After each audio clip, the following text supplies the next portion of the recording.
आदरणीय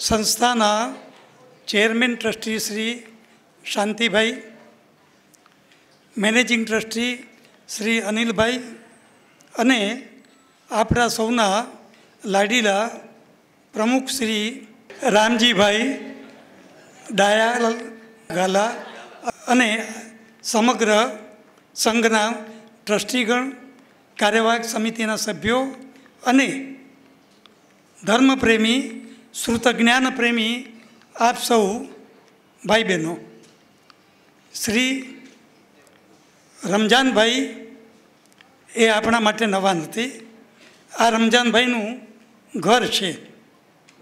छेल्ला 6 वर्षथी नियमितपणे आव्या ज करे छे। 7 वर्ष पहला 8 वर्ष पहला कटारिया तीर्थ में अमे एक कार्यक्रम गोठवेलो। त्या एमने पहली वखत सांभळ्या अने अमे बधा खूब प्रभावित थया अने विचार्युं के आमनो लाभ आपणने अहींया पण मळवो जोईए। रमजान भाईनी आपने सौने ओळखाण आपवानी जरूर हती। डॉक्टर रमजान भाई MA PhD MPhil जेटलुं भणेला छे, एटले के सर्वोच्च डिग्रीओ एमणे प्राप्त करी है। मूळ मोटी खाखરના, पण त्यां आजूबाजू जैन परिवारों एना कारणे एमना पर जैन धर्मनो घणो मोटो प्रभाव अने एमांय वळी त्यां खाखरमा भुवनचंद्र सूरीजी पासे संपर्क में आव्या अने छेल्ला 20 वर्षथी एमनी पासे जैन धर्मनो ऊंडो अभ्यास कर्यो। एटलुं ज नहीं पण आपणी जे क्रियाओ छे ए पण खूब सारी रीते शीख्या।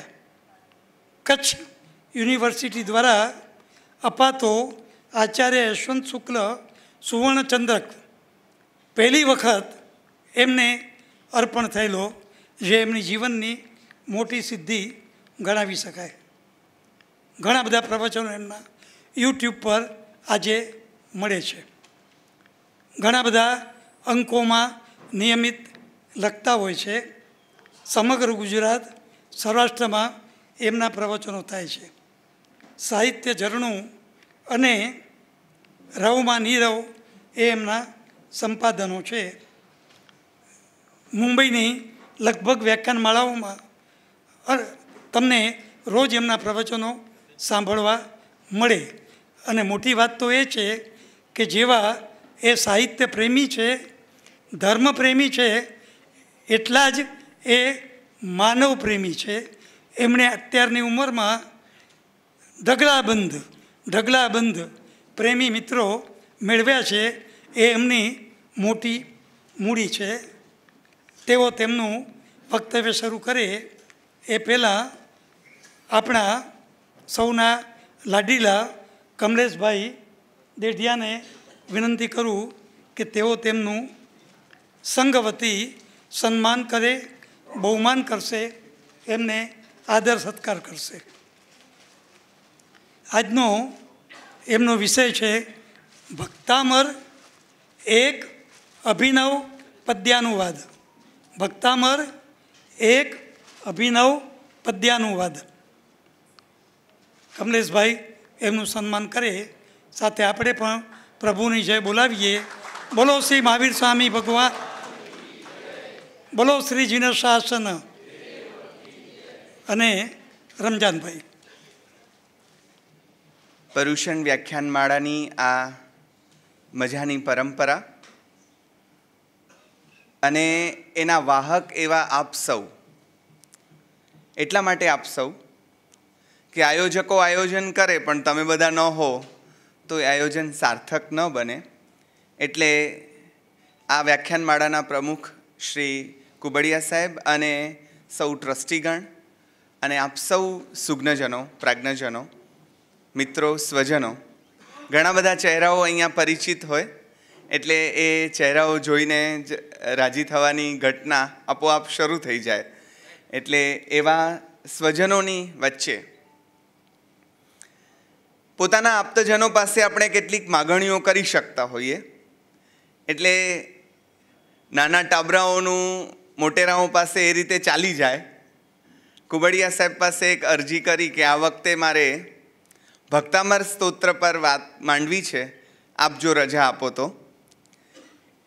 2 ઓપ્શન હતા, એમાંથી એમણે ભક્તામર સ્તોત્ર પર મહોર મારી અને આ 38મી પર્યુષણ વ્યાખ્યાનમાળામાં આપ સૌની વચ્ચે ફરી એક વખત કોરોનાના 2-3 વર્ષોને બાદ કરતાં આપણે ત્યારેય મળ્યા તો ખરા જ, ઓનલાઈન મળ્યા.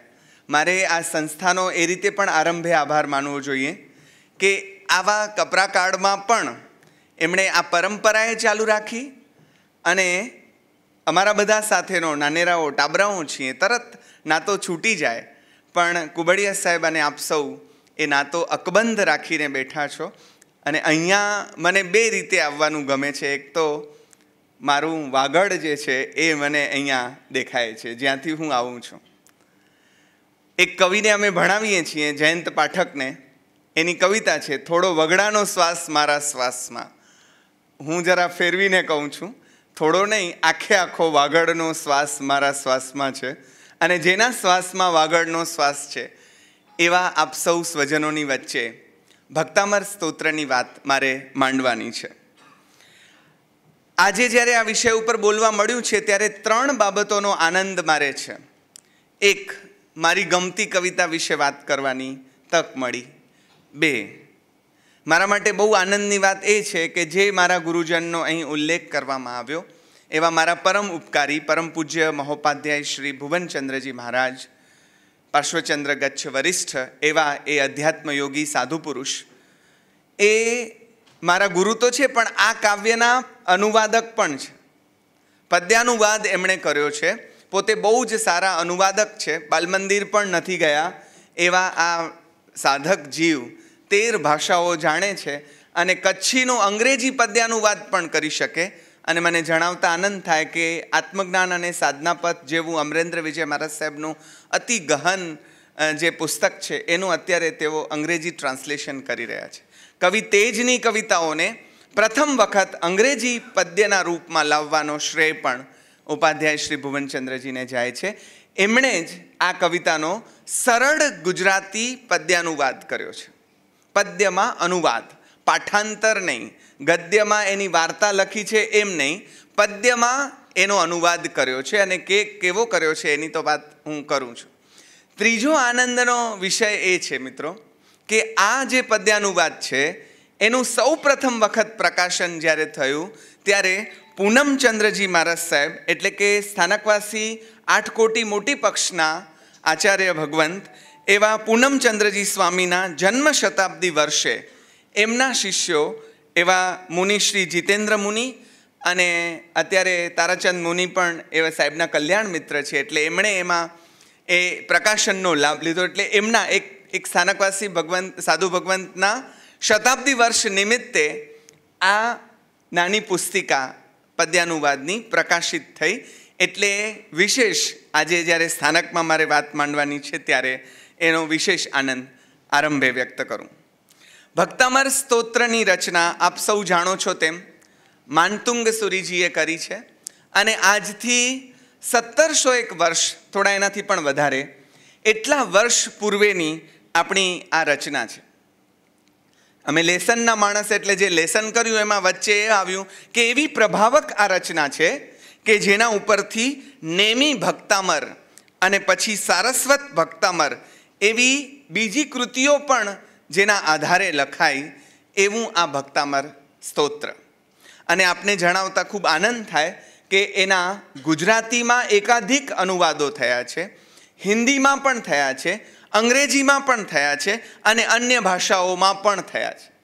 એટલે જુઓ 1700 વર્ષથી આ જે કૃતિ છે એ બધાને આકર્ષતી આવી છે. એટલે આપણે આને અમારી સાહિત્યની ભાષામાં કાલજયી કૃતિ કહી શકીએ. જેણે કાળને જીતી લીધું છે. રામાયણ, મહાભારત આ બધી કાલજયી કૃતિઓ છે. કાળની ગરતામાં કેટલીક કૃતિઓ આવે છે અને પછી એ ભૂલાઈ પણ જાય છે, વિસરાઈ જાય છે. કેટલીક કૃતિઓ કાલજયી હોય છે, સમયને, કાળને જે જીતી લે છે. એટલે એના સર્જક પણ કાળજયી બની ગયા અને કૃતિ પણ કાળજયી બની ગઈ. શ્વેતાંબર હોય, દિગંબર હોય, સ્થાનકવાસી પરંપરા હોય, તેરાપંથ હોય કે કોઈ પણ પરંપરા હોય, બધાને જે માન્ય છે એવું આ સ્તોત્ર છે.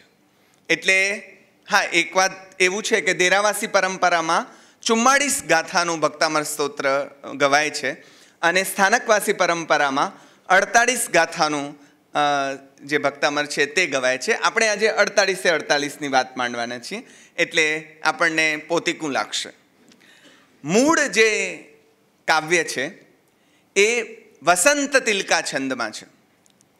હમણાં ગણપતિ આવે ને તેમ નવરાત્રિ આવશે અને નવરાત્રિ આવે, અમે લોકો વિદ્યાર્થીઓને ભણાવીએ છંદ ત્યારે એમને એમની ઓળખીતી કવિતા હોય, છોકરી નહીં પણ ઓળખીતી કવિતા હોય, એ કવિતાના ઉદાહરણથી કહીએ કે આ વસંત તિલકા એટલે કયું, તો વિશ્વંભરી અખિલ વિશ્વતણી જનેતા વિદ્યાધરી વદનમાં વસજો વિધાતા દુર્બુદ્ધિને દૂર કરી સદબુદ્ધિ આપો મામ પાહી ઓમ ભગવતી ભવ દુઃખ કાપો.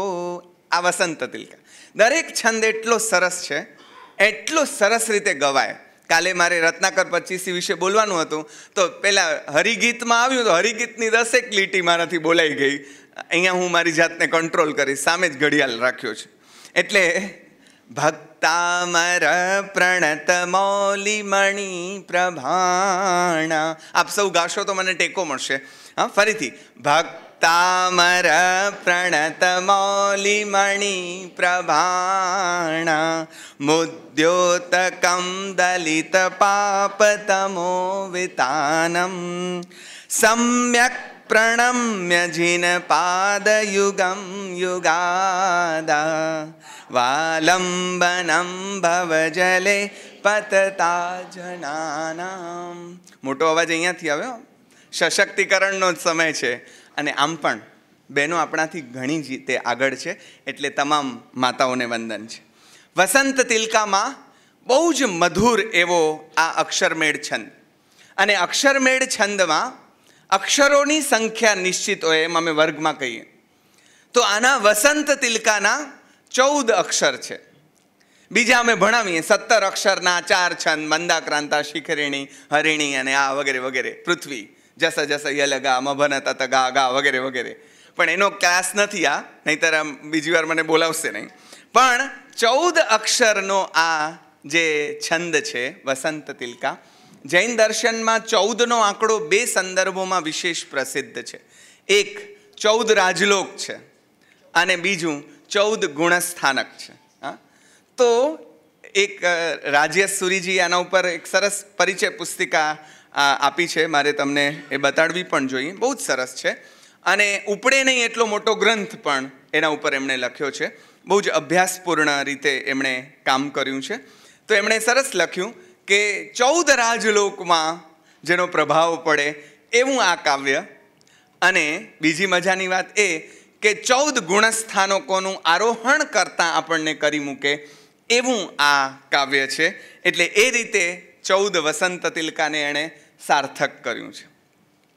પણ સંસ્કૃત એક સમયની લોકભાષા, પછીથી પ્રાકૃત લોકભાષા આવી.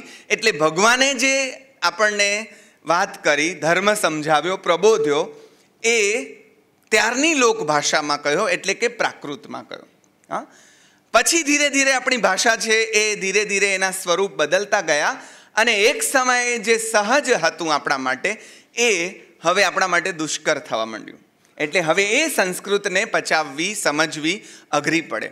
સંસ્કૃતની એક શૈલી છે અને એમાં 14 અક્ષરમાં જ્યારે કામ લેવું છે કવિએ ત્યારે અઘરું એટલા માટે પડે કે સામાસિક શબ્દો, સમાસ મારે તમને ભણાવવાના નથી, પણ એક, બીજું અને ત્રીજું એ 4 શબ્દોને ભેગા કરતા કવિને આવડે કેવી રીતે કરવા એના ઉદાહરણ નહીં આપું, અહીંયા છે જ ઓલરેડી. ઓછામાં ઓછા શબ્દો દ્વારા જ્યારે વધુમાં વધુ કહેવાનું હોય ત્યારે કવિ સામાસિક શબ્દોનો ઉપયોગ કરે અને તમારે સમાસ છૂટા પાડવા પડે. 1, 2, 3 તો તમે એના અર્થઘટનો પકડી શકો, નહીંતર અર્થઘટન છૂટી જાય. જો સમાસ ન છોડો તો અર્થઘટન છૂટી જાય. ચોઇસ ઇઝ યોર્સ, કાં સમાસ છોડો કાં અર્થ છોડો. આપણે સામાન્ય રીતે બીજું છોડી દેતા હોઈએ છીએ. એટલે ઉપાધ્યાય ભુવનચંદ્રજી મહારાજ સાહેબે બીજા કેટલાક અનુવાદો ગુજરાતીમાં થયા, પણ એ અનુવાદો સંસ્કૃત જેવા જ લાગ્યા. હમણાં પ્રકાશભાઈ અહીંયા આવ્યા છે, એમણે સમણ સુત્તમ પરનો અનુવાદ અને એના વિશેની મારી એક નાનકડી ચોપડી સાહેબને આપી. સમણ સુત્તમ એ જૈન ધર્મના સારરૂપ ગ્રંથ છે. એનો પણ અનુવાદ એ ગોપાણી સાહેબે કરેલો, પણ એટલો બધો સંસ્કૃત પ્રચુર હતો કે આપણને ગુજરાતી લાગે નહીં. એટલે ભુવનચંદ્રજી મહારાજ સાહેબે પાછું એનું બીજું ગુજરાતી કર્યું. માવજી સાવલાને કહેવામાં આવ્યું અને એમણે ભુવનચંદ્રજીનું નામ સોંપ્યું અને એમણે અનુવાદ કર્યો. તો સાહેબને એવું લાગ્યું કે 14 અક્ષરમાં તો ફરી પાછા એ જ એ સમાસ ઊભા રહી જશે, એટલે ઘણા જ સંસ્કૃત શબ્દો મારે પ્રયોજવા પડે. એટલે એમણે એક છૂટ લીધી અને એ છૂટ એ હતી કે છંદબદ્ધ જ અનુવાદ કરું, પણ વસંત તિલકાને બદલે જરા મોટો છંદ એટલે 17 અક્ષરનો મંદાક્રાંતા છંદ એમણે પસંદ કર્યો.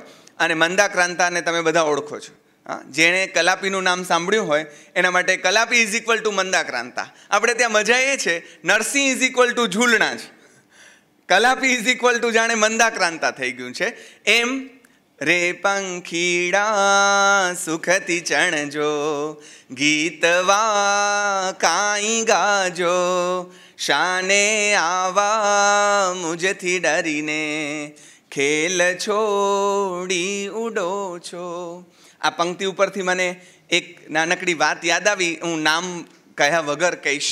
એક આચાર્ય ભગવંતને હું મળ્યો ને એક વખત, ત્યારે એમણે મને કહ્યું કે રમજાન, હું આ તીર્થમાં દાખલ થયો ને ત્યારે મને જોઈને પક્ષીઓ ઉડી ગયા. મારી દીક્ષાને 60 વર્ષ થયા, તોય હજી મને જોઈને પક્ષીઓ ઉડી જાય છે. તો કેટલા હિંસાના પરમાણુઓ મેં ભેગા કર્યા હશે, હજી એ ઓછા નથી થયા કે આ પક્ષીને હજી વિશ્વાસ નથી આવતો કે આ સાધુબાઓ અહિંસક મને કાંઈ નહીં કરે. અને એમણે એમ કહ્યું કે ઉપર ગિરનાર, પાલિત શેત્રુંજયની બાજુમાં એક ડુંગર ઉપર એક બાવો બેઠો છે અને એની પાસે કહે છે કે હિંસક પશુઓ પણ એમને બેસી જાય છે.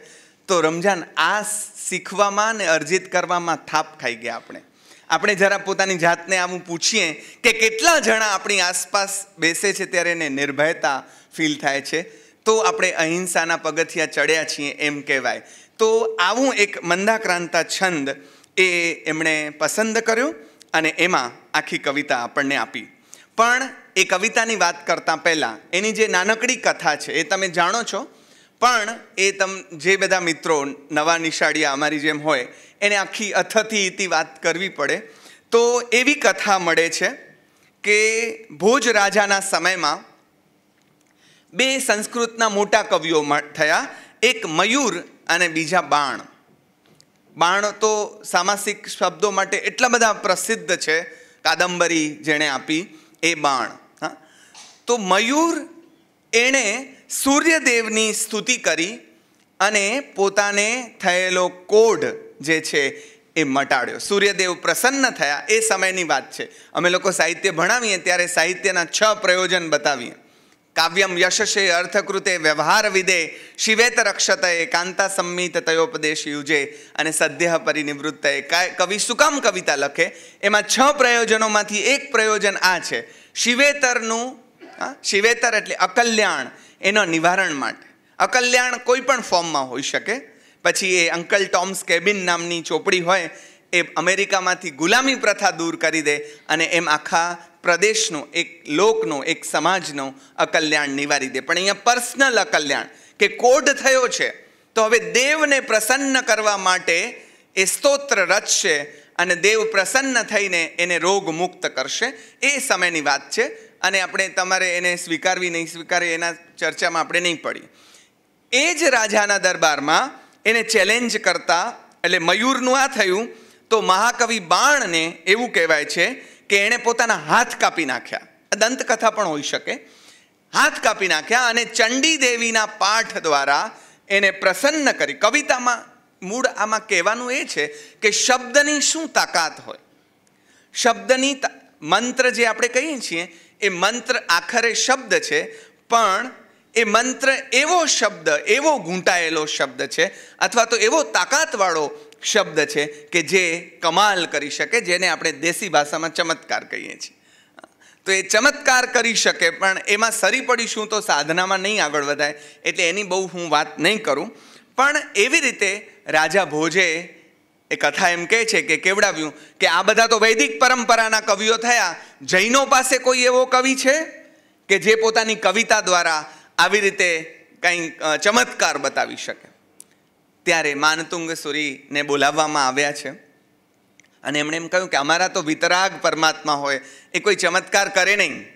પણ જુઓ, હવે આપદ ધર્મ જ્યારે આવી પડ્યો છે ત્યારે પોતાના શાસનની, ધર્મની પ્રભાવના માટે અથવા તો એ બીજાના લેવલમાં પછી ઉતરતું ના આવી જાય, કોઈની એના ઉપરથી શ્રદ્ધા ડગી ન જાય, એટલે એક આપદ ધર્મ તરીકે કદાચ એમણે આ સ્તોત્રની રચના કરી છે. અને એવું કહેવાય છે કે આ સ્તોત્રની એક ગાથાએ 44 કે 48 જે ગણો તે, એમની બેડીઓ છૂટતી ગઈ છે, તાળાઓ ખુલતા ગયા છે અને એ મુક્ત થયા છે અને પુરવાર થયું. આ એની કથા છે. પણ એ કથા તમને આ કવિતામાં ક્યાંય આવશે નહીં, એવી મજાની કવિતા છે. સામાન્ય રીતે આપણને એમ થાય ને કે ભગવાન પાસે, દાખલા તરીકે નરસિંહ મહેતાને હુંડી ભરાવવી હોય તો એ આખી કવિતામાં મારી હુંડી સ્વીકારો મહારાજ રે શામળા ગિરધારી, તો એ એવી પ્રાર્થના કરે ને કે મારી હુંડી હવે તારી શામળિયાને હાથ રહે. અહીંયા એક પણ એવી પ્રાર્થના નથી કે જે પ્રાર્થના તમને એમ કહે કે હવે આ કરો, બેડી ખોલો, બેડી ખોલો, બેડી ખોલો. એવું ક્યાંય ઇન્ડિકેશન નથી. એક જગ્યાએ છે, કેવી રીતે છે હું તમને કહીશ આગળ જતા. તો આ રીતે બધા બંધનો છૂટ્યા છે, તૂટ્યા છે. આમ તો કર્મોના બંધનો તોડવાવાળી આ કવિતા છે. ઓલા તો સ્થૂળ બંધનો છે અને કવિતા પ્રતીકની બનેલી હોય તો એવી બેડીઓમાં આપણે જકડાયેલા છીએ. એ કઈ બેડી છે જે દેખાતી પણ નથી પાછી? ઘણીવાર તો સુંવાળી લાગે છે, રૂપાળીએ લાગે છે, એવી કેટલીય બેડીઓમાં આપણે જકડાયેલા છીએ. અને એમાંથી આ કવિતા અથવા તો કવિતાએ આપેલું સાચું દર્શન આપણને આ બંધનોમાંથી મુક્ત કરે છે. એક પ્રશ્ન એવો છે કે આ કવિતા કોને ઉદ્દેશીને કહેવાયેલી છે? જવાબ નંબર 1 એવો છે કે એ આદિનાથ ભગવાનને ઉદ્દેશીને કહેવાયેલી છે. કારણ કે એમાં સ્તોસ્યે કિલાહમપી તમ પ્રથમમ જિનેન્દ્રમ એમ કહેવામાં આવ્યું. એટલે પ્રથમ જિનેન્દ્ર કોણ? તો આદિનાથ, એમ આપણે કહીએ છીએ. આચાર્ય રાજ્ય સુરીજી એમ નોંધે છે કે એક જ વખત પ્રથમ જિનેશ્વરની નોંધ આવે છે, બાકી આવતી નથી. અને જનરલી આપણા જે બધા સ્તોત્રો છે, જેની વાત અહીંયા પણ આગળ થઈ છે, લોગસ હોય કે બીજા પણ કેટલાક જે છે, એમાંથી મોટે ભાગે નવકાર પણ ખરું કે જે જનરલ સ્તોત્રો છે, જનરલ મંત્રો છે. કારણ કે બધાનું સ્તર એક જ છે, એટલે બધાને એક સરખા લાગુ પડે છે. એટલે ભલે આદિનાથ વિશે કહેવાતું હોય પણ તમામ તીર્થંકરોને લાગુ પડે એવું આ સ્તોત્ર છે. એટલે એની વાત પણ આપણે આગળ નોંધી છે. તો હવે આ જે સ્તોત્ર રચાયું, એ સ્તોત્ર મેં તમને કહ્યું તેમ રચાયું વસંત તિલકામાં, પણ એનો અનુવાદ મહારાજ સાહેબે મંદાક્રાંતામાં કર્યો. અને જુઓ કેટલો મીઠો લાગે છે આ છંદ. ભક્તિ ભાવે પ્રભુ તુજ પદે દેવતાઓ રમંતા, ત્યારે કેવા તસમુગટના રત્ન તેજે સ્ફુરંતા, ડૂબંતાને ભવજળ થકી ઉદ્ધર્યો આદિ કાળે, વંદુ એવા ઋષભ ચરણે પાપને જે હટાડે. આ મંદાક્રાંતાની દરેક પંક્તિ ગાઈ નહીં શકાય, આટલી બધી ગાથાઓ છે ને એટલી મિનિટો પણ નથી, ખાલી ગાઈએ તોય મિનિટો લાગે. પણ ભક્તામર પ્રણત મૌલી મણિ પ્રભાણા, આટલો જે સામાસિક શબ્દ હતો એને એકદમ સરળ ગુજરાતીમાં ભક્તિ ભાવે પ્રભુ તુજ પદે દેવતાઓ રમંતા, આનો ગુજરાતી એટલે આપણને સાવ પોતીકું લાગે. ઓહો, આમાં આ વાત છે, નહીંતર ઓલું ભક્તા આપણે લાગે પ્રભાવક કયું, ન સમજાય ને એ પ્રભાવક લાગે છે, અને સમજાય એ હા ઓ ઈ કહો છડ્યસ. હા, આપણને જે અગડમ બગડમ અષ્ટમ પષ્ટમ હોય છે ને, 3 ઇડિયટમાં ઓલાએ આમ 2 ભાઈબંધોના નામ લખીને કહી દીધું કે તમારી પાસે 30 સેકન્ડ છે અને શોધો કે આ શું છે આનું. બધા થોથા લઈને નીકળી પડ્યા. કોઈ એમ વિચાર્યું નથી આવો કોઈ શબ્દ આડો જ નથી આવ્યો. પ્રભાવક એવા શબ્દો લાગે જે સમજાય નહીં, એટલે આપણે કાંઈક મોટું હશે એમ. પણ અહીંયા તીર્થંકર દેવની વંદના, અને પછી એ એવા તીર્થંકર, કેવા તીર્થંકર જે પોતે તર્યા અને બીજાને પણ તાર્યા છે. તિન્નાણમ તાર્યાણમ બુદ્ધાણમ બોયાણમ, આના વિશે આપણે અહીંયા બોલી ગયા છે. બીજી જ ગાથામાં એમ કહે છે કે તારા ગુણો તો ઇન્દ્રો અને બીજા બધા પણ ઉત્તમોત્તમ રીતે ગાય છે, અન્ય સ્તોત્રો પણ ઘણા છે, છતાંય મારે સ્તવન રચવું છે. બોલો કાંઈ કેવું છે? છતાંય એનું કારણ શું છે? સ્તોત્રો તારા જન હૃદયને મોહનારા ઘણા છે, મારે હૈયે સ્તવન રચવા તોય આ કામના છે. મતલબ હું પહેલો નથી કે જેણે તારું સ્તોત્ર રચ્યું છે, ઘણાએ રચ્યું, પણ તોય મારા મનમાં આ કામના છે કે હું તારું સ્તોત્ર રચું. કેમ? તો કે દરેક હજારો કવિતાઓ હોવા છતાં દરેકનો ભાવ પોતાનો ઇન્ડિવિજ્યુઅલ હોય છે, અને એ વ્યક્ત કરવા માટે એને પોતાના શબ્દોમાં જેવું થાય, પેટ મને ગડબડ થાય ને તમને થાય, પણ મારું ગુડગુડ જુદું હોય ને સાહેબનું ગુડગુડ જુદું હોય. ઉંમરનો પણ પ્રતાપ હોય ગુડગુડમાં, પણ દરેકનો પોતપોતાનું સુખ અને દુઃખ, આનંદ અને જે પણ શોક, દરેકનું પોતપોતાનું એમાં તરતમતાનો, જૈનોનો શબ્દ છે, તરતમતા એ ભેદ છે. અને આ તરતમતા એ ભેદ છે એટલે અભિવ્યક્તિ જુદી જુદી રહેવાની. એટલે ભગવાનને કહે છે કે ઘણું લખાયું તો પણ હું તો લખીશ, કારણ કે કવિતા એ અંદરથી આવતો એક ઉભરો છે. આનું લેસન મેં રાત્રે 2:30 વાગે કરી લીધું, અને ત્યારે નિયામત જાગતી હતી. એટલે મને એમ થયું કે જો અત્યારે નિયામતની તાકાત હજી કલાકની હોય તો આપણા રામ મારી લગભગ પ્રસૂતિની પીડા જેવી પીડા ઉપડેલી કે આ કોને હું કહું, જે આ લેસન જે મજા આવી છે. એટલે એવી મજા આમાંથી પસાર થતાં મને આવી. મને જો હજી તારી તાકાત 1 કલાકની હોય તો હું તને હમણાં જ આ ભાષણ પહેલું જ સંભળાવી દઉં, પણ એની તમારા જેટલી સહનશક્તિ નથી, એટલે એણે મને ઠંડકથી ના પાડી. દેવો ઊભા તુજ ચરણમાં ભક્તિથી હાથ જોડી, હૈયે ગાઉં હું એ ગાઉં જડમતી છતાં સ્તોત્ર આ લાજ છોડી. ઇન્દુ, હવેની પંક્તિ બહુ મજાની છે. ઇન્દુ છાયા જડમહી પડી, જોઈને મુગ્ધ થાતું, લેવા કાજે શિશુ વીણ કહો, કોણ ત્યાં દોડી જાતું. મારી હાલત કોના જેવી છે? તો કે નાના બાળક એ પાણીમાં પ્રતિબિંબ જુએ અને એને એમ થાય કે ચંદ્ર છે, એમ કરીને લાવને પકડી લઉં. એટલે જુઓ એમાં તો ભ્રમણા છે. હમણાં આજે જ સવારે હું એક સ્વજનને મળવા ગયો, ત્યારે એમણે આના વિશે પહેલાં અભ્યાસ કરેલો હશે. એમણે કહ્યું કે અમને અમારા ગુરુજન એમ કહેતા કે ક્યાં સુધી આપણે પ્રતિબિંબ પાછળ દોડીશું, મૂળ બિંબને હાથમાં લેવાની દોડ ક્યારે આરંભીશું? હજી આપણે બધા શેમાં પડ્યા છીએ? પ્રતિબિંબને પકડવામાં.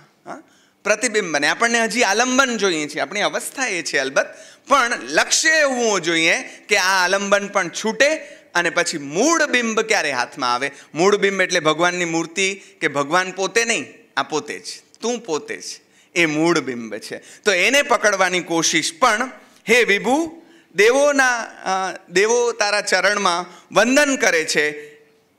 એક મને આડી વાત વચ્ચે અહીંયા નોંધવાની એવી મન થઈ કે ભગવાનના સમવસરણમાં દેવતાઓને આપણે વંદન કરતા જોઈએ છીએ. તો આપણે જેને બીજું કાંક જોઈએ છીએ એ આપણે દેવતાઓને વંદન કરીએ છીએ.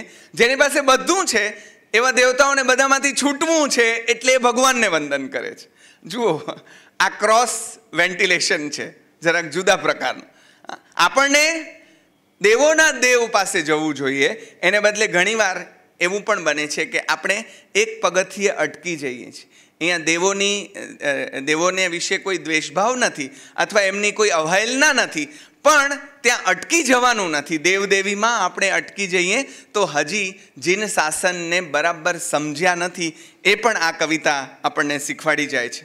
એટલે નમ્ર ભાવે પોતાની જાત માટે શબ્દ વાપર્યો છે, હું તો જડમતી છું. કેવો છું? જડમતી. હા, બડાઈ ના કરે. હા, પોતાના મોઢેથી પોતાનું બોલશે નહીં એ કે હું કેવો છું. એટલે પોતાની જાતને દરેક, હમણાં શ્રીમદજીમાંથી પસાર થયો તો એણે કહ્યું કે જેને આ ભગવાન પોતે ન કહી શકે એને મારા જેવી એક નાનકડી જીભ શું ગાય. અપૂર્વ અવસરના છેલ્લે એ કહે છે કે જેને શ્રી ભગવાન પોતે ગાઈ ન શક્યા, કહી ન શક્યા એવી અવસ્થા, તો મારી તો જીભની વિસાત શું. એમ અહીંયા પણ પોતાની જાતને જડમતી એવો શબ્દ વાપરે છે. અને પછી એમ કહે છે કે સાંકળ ન ખુલે, લોકો જો હસશે એવું પણ બને. આ તો કસોટીએ ચડી છે શ્રદ્ધા, તો શક્ય છે કે સાંકળ ન ખુલે વિતરાગ પરમાત્માની, તો જગત હાંસી પણ થઈ શકે. પણ જગત હાંસી થાય તો પણ મારે આ સ્તોત્ર રચવું છે. નરસિંહ મહેતો નીકળ્યો છે ત્યારે જગત હાંસી જ થઈ છે. છેલ્લી ક્ષણ સુધી જગત હાંસી થઈ છે કે આ શું મંજીરા તંબુરા લઈને નીકળી પડ્યા છે. જગત હાંસી થઈ છે, પણ એ માણસે જગત હાંસીની ફિકર કરી નથી, એટલે જ એ અવતારને આવવું પડે. અમારા દર્શનાબેન અમને કહે કે દ્રૌપદીની જેમ વસ્ત્રો છોડી દો તો કૃષ્ણ આવે, એમને એમ ના આવે. હા, એ બાઈ જ્યાં સુધી મોઢામાં પકડીને રાખીને બેઠી હોય ત્યાં સુધી નહીં. અહીંયા અનન્ય શ્રદ્ધા ભાવથી. હવે જો વિતરાગ પરમાત્માનું સ્તોત્ર રચવા બેઠા છે, જે કોઈ ચમત્કાર કરે એમ નથી, અને છતાં આ માણસે આ હિંમત કરી છે કે ના, ભલે જગત હાંસી થાય તો પણ હું આ સ્તોત્ર રચીશ. અને ચોથી ગાથામાં એમ કહે છે, તારા ગુણ ગાવાની શક્તિ કોની છે? દેવોના ગુરુ બૃહસ્પતિની પણ નથી કે તારા ગુણ ગાઈ શકે. હા, એવા સરસ અલંકારો પણ એ વાપરે છે, પણ એ હું જરા એનો ઈશારો જ કરતો જઈશ. એમ કહે છે કે ઉછળતા દરિયામાં જ્યારે મોટા મોટા માછલા એ પણ જો સામે પૂરે તરી ન શકે, તો મારા જેવું આટલું નાનકડું એક હોડકું એ આમ સામે તરવા જાય તો કેવી વિચિત્ર વાત લાગે. પણ મેં આવી હિંમત કરી છે. આવી હિંમત આપણા જે સાધક ભક્તો છે એણે આવી હિંમત કરી છે, અને આ હિંમતથી જ એ તર્યા છે. તો તારી સ્તુતિ કરવી એ સરળ નથી, પણ આ અઘરું કામ મેં ચેલેન્જની જેમ લીધું છે, અને તારે આવવું જ પડશે. જો કુદરતને જ્યારે આવી ચેલેન્જ કોઈ કરે છે ત્યારે કુદરત લાચાર થઈ જતી હોય છે, કારણ કે એના ઉપર એ સંપૂર્ણ સમર્પિત થઈ ગયો છે. એટલે સુંદરમે તો કહ્યું છે કે હું જે છે એ નમું છું તને પથ્થરને, નહીં, શ્રદ્ધા તણા આસનને નમું. શ્રદ્ધા જે છે એ શ્રદ્ધા મોટું કામ કરે છે, અને એ શ્રદ્ધાના બળે એમ કહે છે, શક્તિહીણો કવન કરવા, બુદ્ધિએ અલ્પ ધારું, તોય ઉઠ્યો સવન રચવા, દેવ યોગેન્દ્ર તારું. રક્ષા કાજે નિજ શિશુતણી, શક્તિહીણું છતાંય સ્નેહે પ્રેર્યું, હરણ પણ શું સિંહ સામે ન થાય. એક અહીંયા વિશેષતા એ છે, તમે પાછા ગુજરાતીમાંથી પસાર થશો ને તો તમને ખ્યાલ આવશે. પહેલી બે લીટીમાં જે કેવું છે તે કીધું છે, અને પછીની બે લીટીમાં એના માટેનું ઉદાહરણ આપ્યું છે કે હું આ કરું છું કોના જેવું છે, તો કે કોઈ હરણ જે છે એનું બચ્ચું હોય એની પાસે, અને સિંહ આવીને એને ખાવા જતું હોય, તો હવે હરણની સિંહ સામે શું વિષાદ, પણ તોય એ જોમપૂર્વક લડવા જાય છે, એને બચાવવા જાય છે. એને ખબર છે કે મારું કાંઈ ચાલવાનું નથી. મને જટાયુ યાદ આવે છે. રાવણ સામે એ ટકી શકવાનો નથી એમ જાણતો હોવા છતાં જટાયુએ હિંમત કરી છે. શેતાંશુભાઈએ જટાયુ નામનું ખંડકાવ્ય લખ્યું છે, એમાં આ ખેદ વ્યક્ત કર્યો છે કે અન્યાય સામે ટકી નહીં શકાય એવા ભયથી તમામ બુદ્ધિજીવી કે સારા માણસો જે કહેવાય છે એ શાંતિથી બેઠા છે. એમનું જટાયુ મરી ગયો છે. જટાયુ મરી ગયો છે. મને ખબર છે કે હું જીતી નહીં શકું, પણ હું મારી આંખની સામે ખોટું થવા નહીં દઉં. પણ અહીંયા હરણની વાત એમ કરે છે કે માં છે એ તો બચાવશે ને, બચાવવા મત છે, બચાવી નહીં શકે તો પણ કરવાની આ મથામણ છે. સાધકે કરવાનું શું છે? મથવાનું છે. પછી પરિણામ એના હાથમાં નથી, મથામણ એના હાથમાં છે. એટલે કહ્યું કે હું આ કરીશ. કોણ છે મને પ્રેરનારું? તો કહે છે ભક્તિ છે પ્રેરનારી. આ ભક્તિની તાકાતથી આ કવિતાની સ્ટાઇલ જુઓ. એમ કહે છે કે મંજરી જોઈને કોયલ જેમ રહી ન શકે તેમ મારાથી રહેવાતું નથી. કવિતા છે ને એ ઉભરો છે, એ ઉભરો વ્યક્ત ન થાય ત્યાં સુધી રહેવાય નહીં. એટલે એમ જૈન સાધક તીર્થંકરનું સ્તવન શા માટે કરે છે એનો જવાબ 7મી ગાથામાં કવિ આપે છે અને કવિ કહે છે, જીવે કીધા બહુ ભવમહી, પાતકો દુષ્ટ હીન, થાતા સર્વે તવ સ્તવનથી એક ક્ષણાર્ધે વિલીન. ભગવાનના સ્તવનની મજા શું છે? શું કામ આપણને ગરજ છે ભગવાનના સ્તવન કરવામાં? આપણને ગરજ એટલે છે કે આપણું એવું મોટું કામ થાય છે. શું થાય છે? તો કે તારા સ્તવનથી અમે જે ભવો ભવના પાપ ભેગા કર્યા છે એ પાપને ધોવાનું, પાપના પ્રકાશ પાડવાથી તો ધોવાય છે, પણ કોઈના ગુણો ગાવાથી અને એને સતત રટવાથી પણ પાપ ધીરે ધીરે ધીરે ધીરે ક્ષીણ થતા જાય છે. મનમાંથી એનો પ્રભાવ ઘટતો જાય છે. એ સંદર્ભમાં પાપ ઘટતા જાય છે. તો એ સૌથી મોટું કારણ. અને એમાં વળી ઉદાહરણ, એક વાત વળી ઉદાહરણ, તો કે કેવી રીતે એવું થાય કે ઘોર અંધકાર હોય અને સૂર્યનું કિરણ પડતા જેમ અંધકાર જતો રહે છે, તેમ ભગવાન તારી વાણીથી, તારા ગુણોથી મારા સર્વ દુઃખો ટળી ગયા છે. જો અહીંયા ચાલ્યા ગયા છે એવો શબ્દ નહીં વાપરીએ આપણે, ટળી ગયા છે. દુઃખ દોહગ બધું જ ટળી ગયું. આનંદગંજી મહારાજનું સ્તવન છે, પણ બહુ જ મજા આવી જાય, પણ હું એમાં હાલ્યો જઈશ. એટલે અહીંયા એ કહે છે, આપણે ત્યાં એક જાણીતું ગીત છે, ભગવાન તું તારે કે ના તારે, એ આધુનિક ગીત છે. હો તું તારે કે ના તારે, તારો સાથ ના છોડું, હાથ ના છોડું, પહેલામાં કદાચ એમ છે, પણ જે ઝાલ્યા તારા હાથ, હું એ હાથ ના છોડું. તું તારે કે ના તારે, ઘણા એમ કહે છે કે તો આ તને તારશે નહીં, કશું કરવાના નથી, પણ હું તો તારો સાથ અને હાથ બે છોડીશ નહીં. એમ કરીને ભક્તિ ભાવે એ પોતાનો ભાવ જે છે એ વ્યક્ત કરતા જાય છે અને પોતે કશું જ નથી એમ પણ કહેતા જાય છે. બે વસ્તુ વારંવાર, જો ગુરુની ગુરુતા અને સાધકની લઘુતા, એ બે, મારો ગુરુ કેટલો મોટો છે, જયવીરાયમાં તો જગત ગુરુ એને કહ્યો છે, જગગુરુ. તો એ કેટલો મોટો છે એની ગુરુતા, અને વાતે વાતે હું કેટલો નાનો છું એની લઘુતા. સાધક માટે સૌથી પહેલી શરત છે લઘુતા.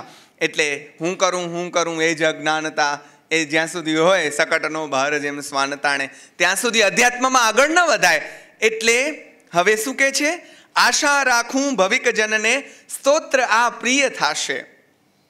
તમે જુઓ આ વાક્ય કેટલું સાચું પડ્યું છે. આશા રાખું ભવિક જનને, સ્તોત્ર આ પ્રિય થાશે. અને પછી પંક્તિ બહુ સરસ મૂકી, વારી બિંદુ કમળદલમાં જેમ મોતી જ ભાસે.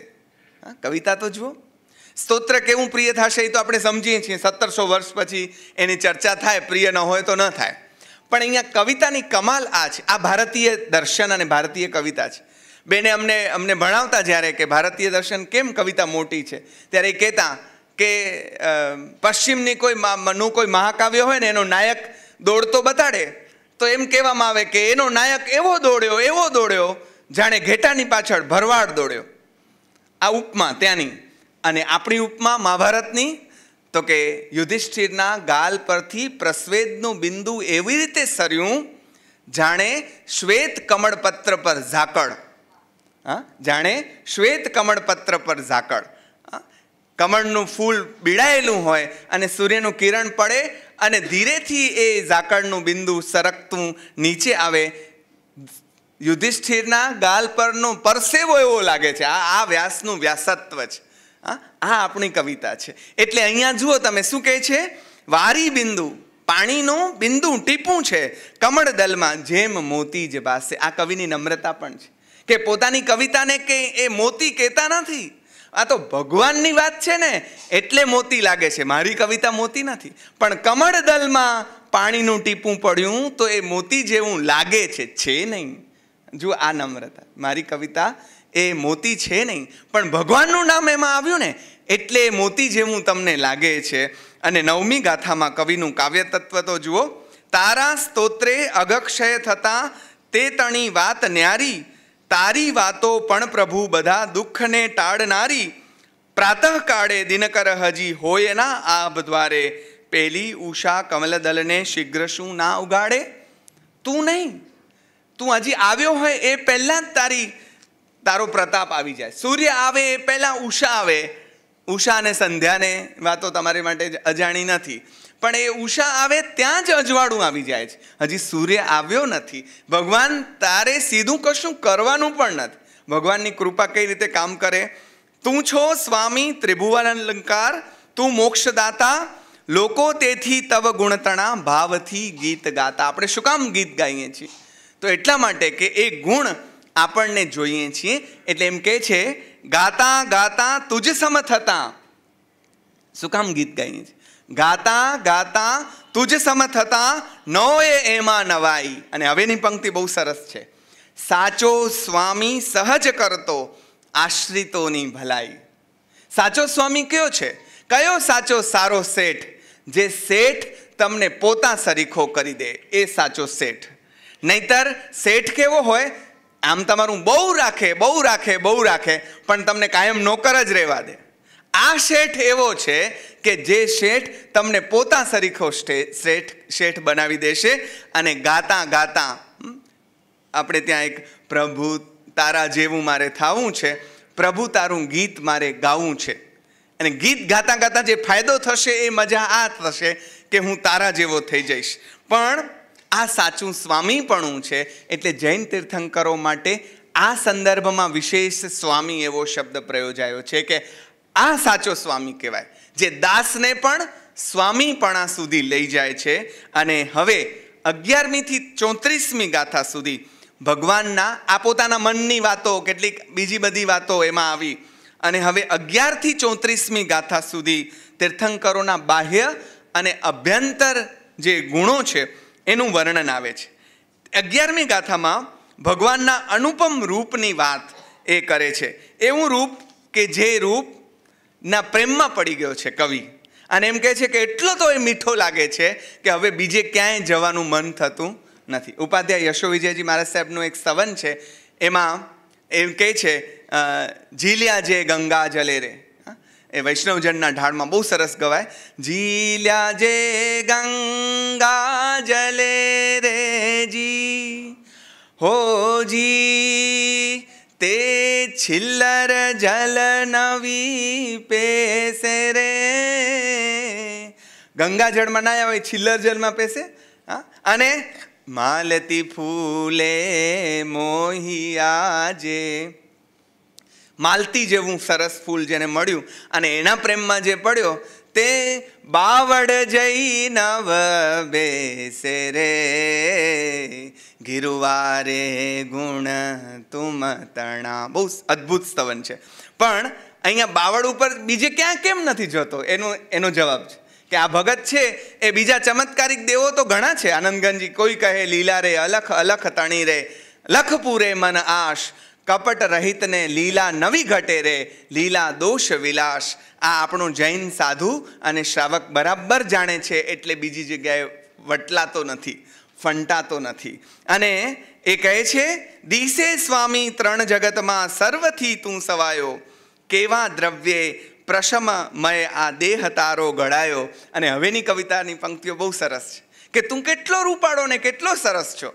નક્કી માનું વિમળ અણુઓ એ વધારે હશે ના, તેથી વિશ્વે તુમ સમજવો અન્ય કોઈ જડે ના. તારા જેવું બીજું કોઈ જડતું નથી. કેમ? તો કે નક્કી તું જે દ્રવ્યમાંથી બનાવવામાં આવ્યો હોઈશ ને એ આટલું જ હશે, આનાથી વધારે હશે જ નહીં. અમને નળાખ્યાન ભણાવવાનું આવે એમાં નળ દમયંતીનું વર્ણન પ્રેમાનંદ આવું કરે કે તેજમાંથી દમયંતીને બનાવી અને પછી જે વધ્યું તેજનો આમ તેમ કચરો એને આમ થાપલી કરીને બ્રહ્માએ આકાશમાં ઘા કર્યો એટલે ચંદ્ર થઈ ગયો.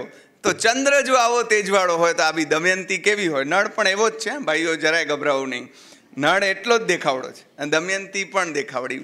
પણ ક્યારેક સાહેબ રજા આપશે તો આપણે નળ દમયંતીની પ્રેમ કથા પણ અહીંયા કરી શકીએ. જે પ્રેમ કથા સ્થૂળતાથી કેવી રીતે તમને સૂક્ષ્મતા તરફ, પ્રેમની સૂક્ષ્મતા તરફ ખેંચી જાય, બહુ જ મજા આવે એવી. પણ એમાં હું સરીશ નહીં. અહીંયા આ કવિ આ જ શબ્દ પ્રયોગ કરે છે કે બહુ આખા તેજમાંથી તને બનાવ્યો હશે અને બીજું તો કોઈ દેખાતું નથી, એટલે એ મટીરિયલ આટલું જ હશે. આમાંથી એક જ વન પીસ બન્યો છે, હવે પછી બીજું પીસ બને એમ છે નહીં. એટલે તારા જેવું બીજું કોઈ મળે એમ નથી. એને જુઓ કવિ કેવી રીતે વ્યક્ત કરતા જાય છે. તું સૌથી સવાયો, સૌથી ચડિયાતો, સુંદર એટલે વિમળ અહીંયા શબ્દ સુંદર કરતા શબ્દ શું વાપર્યો છે? હા, વિમળ. એટલે એક સવનમાં એમ કે છે ભગવાન સુંદર છે પણ અણિયારી આંખો વાળો નથી. નિર્વિકારતા નયન માને મુખડું સદા પ્રસન્ન સુપાર્શ સોહામણો રે. સુપાર્શ્વનાથ સોહામણો છે પણ એના આંખની ચહેરાની શોભા શું? તો કે આંખોની નિર્વિકારતા એ એની શોભા છે, અને મુખડું સદા પ્રસન્ન એ એની શોભા છે. તેમ નિર્મળતા વિમળતા એ એની શોભા છે. અને અહીંયા અનન્યતા પણ કવિ બતાવે છે કે આના જેવું બીજું કોઈ નથી. ભગવાનના રૂપનું વર્ણન કરીને હવે એના ચારિત્ર બળનું વર્ણન કરે છે કે કેવા છો તમે, એટલે અચલ, જે ડગ્યા નથી એવા. એટલે સન્માર્ગેથી ચલિત કરવા અપ્સરાઓ મથેલી. હમણાં જ હું પહેલા જ દિવસે સ્થુલિભદ્ર ચરિત પર અમદાવાદ બોલી આવ્યો, એમાં સ્થુલિભદ્રજીની વાત આવી. હા, તો સન્માર્ગેથી ચલિત કરવા અપ્સરાઓ મથેલી, સ્વામી તારે હૃદય વિકૃતિ ના જરીએ થયેલી, યોગી તારું મન ન ડગ્યું હું ન આશ્ચર્ય માનું. જો કવિતા, તારું મન ડગ્યું નથી એમાં હું આશ્ચર્ય માનતો જ નથી. જુઓ કેમ, તો ઉદાહરણ, ડોલે બીજા પ્રલય પવને. બીજા બધા નાના મોટા પ્રલયના પવનમાં ડોલી જાય, પણ મેરુનું શૃંગ શાનું? મેરુ તો કે દિવસ ડગતો હશે? મેરુ તો ડગે પણ જેના મનડા ડગે નહીં મરને, ભાંગી રે પડે ભરમાંડ રે. ગંગા સતીએ તો ત્યાં સુધી કીધું કે કદાચ મેરુ પણ ડગી જાય, પણ સ્થુલિભદ્રજી ન ડગ્યા. જેના સાધુઓ આવા, જેના ભક્તો આવા, તો એનો મૂળ કેવો હશે? હા, આપણે એમ કહીએ કે તો તારું બાહ્ય સ્વરૂપ આવું છે, તો મૂળે તું કેવો હોઈશ? જેના ચેલાઓ આવા છે એ ગુરુ મહાગુરુ કેવો હશે? એની કલ્પના આપણને રોમાંચિત કરી જાય છે અને કહે છે કે તું સહેજ પણ ડગ્યો નથી. હું જે તારા પ્રેમમાં પડ્યો ને, તે આ તારા અડોલપણાના પ્રેમમાં છું. એમને એમ કાંઈ તને મેં પ્રેમ નથી કર્યો. તું આવી રીતે વાતે વાતે વણસી જાય, એને આ સાધક પ્રેમ કરે એમ છે નહીં. આપણે નાની નાની વાતે વણસી જઈએ છીએ. એની જગ્યાએ આ કહે છે આ કેમ શક્ય બન્યું? જૈન દર્શન પાસે બે શબ્દો છે. એક આપણે ભારતીય દર્શન પાસે પણ એક દમન છે અને બીજું શમન છે. હા, આપણે ત્યાં ગામડાઓમાં જે રહ્યા છે એને ખબર છે કે પહેલાં ચૂલો સળગાવવા એક વખત માંડ સળગી જાય પછી દેવતાને ઠારી ન નાખવામાં આવે, એના ઉપર રાખ નાખી દેવામાં આવે. એટલે પછી ચાર પાંચ પતલા સાંઠીકડા નાખો એટલે જરાક ધુમાડો થાય અને જરાક ફૂંક દો એટલે ચૂલો પાછો સળગે. દેવતા ઉપર રાખ નાખીને ઢાંકી દેવામાં આવે છે. આનું નામ દમન છે. અને દેવતાની રાખ થઈ જાય એનું નામ શમન છે. જૈન સાધુઓએ દમનનો નહીં પણ શમનનો માર્ગ અપનાવ્યો છે. અને એટલે સ્થુલિભદ્રને કોષાચલિત નથી કરી શકી, કારણ કે એની કામવૃત્તિ રાખ થઈ ગઈ છે. એના ઉપર એને પડદો નથી ઢાંક્યો. પડદો ઢાંકે ને તો એ બીજા સાધુ પછી ગયા છે એ ઉપકોષા પાસે, ત્યારે એની હાલત શું છે એ કથા તમને ખબર છે. પણ હવે જુઓ મજાની વાત, 16મી ગાથામાં ભગવાન કેવો છે એનું વર્ણન આવે છે કે ધુમાડો ના ધ્રુત પણ નહીં, વાટના નોય દીવો. કેવું ભગવાનનું સ્વરૂપ, એ સ્વરૂપ વર્ણન છે. અને આપણે ત્યાં જ્ઞાનમય સ્વરૂપની વાત જ્યાં આવે છે ત્યાં આ જ સ્વરૂપનું વર્ણન આવે છે. સ્થાનકમાં તો એ પરંપરા જ છે જ્ઞાનમય સ્વરૂપની આરાધનાની. પણ ધુમાડોના ધ્રુત પણ નહીં, વાટના ન હોય દીવો, બ્રહ્માંડો સૌ જળહળ થતા જ્યોત અદ્ભુત એવી.